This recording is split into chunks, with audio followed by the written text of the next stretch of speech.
में सूतजी श्रावण महीने की पवित्र एकादशी का महात्मा बताते हुए कहते हैं कि जीवन में जो कुछ भी हम कर्म करते हैं उसका फल एक न एक दिन भोगना पड़ता है। अवश्यमेव भोक्तव्यम शुभाशुभ कर्म फलम। हमारे द्वारा जो अच्छे बुरे कर्म होते हैं उनको अपने को भोगना पड़ता है। एक बनिया था, वो बहुत कंजूस था, धन जोड़ जोड़ करके रखता था।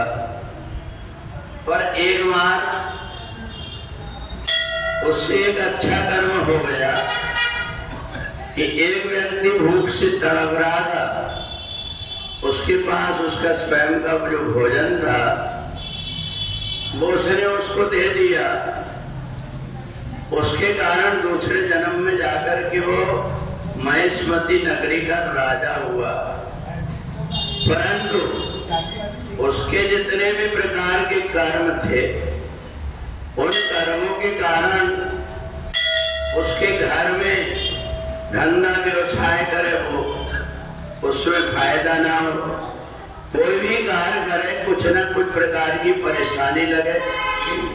यहाँ तक जब उसका विवाह हुआ तो कई वर्षों तक कोई संतान नहीं हुई।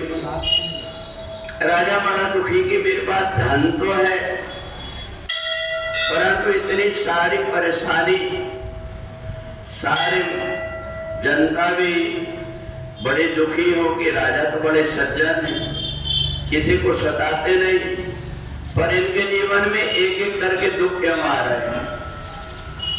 उन्होंने डोमश्री से पूछा कि ये बताइए कि इनके जीवन में परेशानी क्यों आ रही है। कहा देखो इसने अच्छे कर्म किया था तो राजा तो बन गया, परंतु इससे गलती हो गई, इसने तुरंत की जली हुई गाय पानी पीने के लिए आई थी, उसके मुंह में इनने इतनी जोर से डंडा मारा वो चक्कर खाकर गिर गई और प्राण निकल गए। अपने छोटे से बालक को देख करके उसके प्राण निकले थे, उसने श्राप दे दी, मैं अपने बालक को छोड़ करके जा रही हूँ परंतु तू संतान के लिए तरसेगा, इस कारण से इसके ऊपर कई प्रकार की परेशानी आ रही है। कहा इसका उपाय क्या है। कहा एक काम करो, श्रावण मास के कृष्ण पक्ष में जो एकादशी आती है उसका नाम पवित्र एकादशी।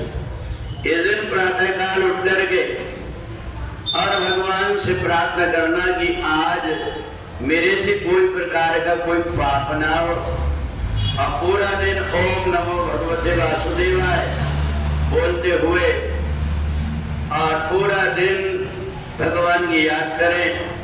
जैसी सामर्थ्य है उसके अनुरूप भगवान का व्रत करें।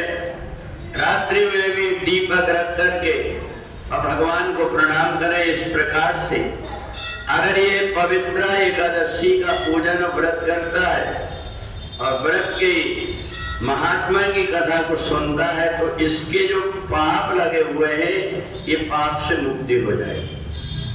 राजा ने प्रजा के साथ में वैसे ही किया, थोड़े दिन में धनधान से संपन्न हो गया। तो इसलिए राजा ने जिस प्रकार से प्रातः काल उठ करके भगवान शिव का पूजन किया और ओम नमो भगवते वासुदेवाय का जाप किया, इससे उसके पाप नष्ट हो गए। इसलिए इस एकादशी के दिन जो भी भगवान के निमित्त कर्म करता है, पूजन करता है, कथा सुनता है, उसके सब प्रकार के दुख दारिद्र दूर हो जाते। बोले सच्चिदानंद भगवान की। गीता पाठ में